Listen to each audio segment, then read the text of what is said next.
Emas fizikal yang sesuai dijadikan koleksi pertama ialah emas 5 gram ataupun emas 1 dinar kerana kedua-duanya berada pada tahap yang praktikal untuk pemula. Saiznya tidak terlalu besar tetapi cukup bernilai untuk membina disiplin simpanan. Kedua-dua emas ini biasanya lebih mudah dimiliki kerana harganya lebih rendah, sesuai bagi mereka yang baru bermula dan ingin menyimpan secara konsisten. Kelebihan utama emas saiz ini ialah ianya mudah dicairkan jika diperlukan berbanding emas yang lebih besar.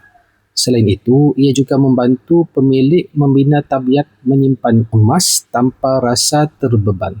Emas fizikal ini sukar dibelanjakan sewenang-wenangnya, sekaligus mengelakkan kebocoran simpanan.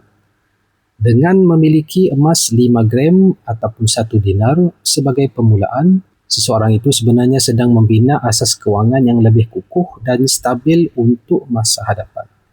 Semoga perkongsian saya ini bermanfaat. Sekiranya tuan-puan berminat untuk membuka tabungan emas bersama Public Gold, boleh berhubung dengan saya. InsyaAllah saya akan bimbing sebaiknya.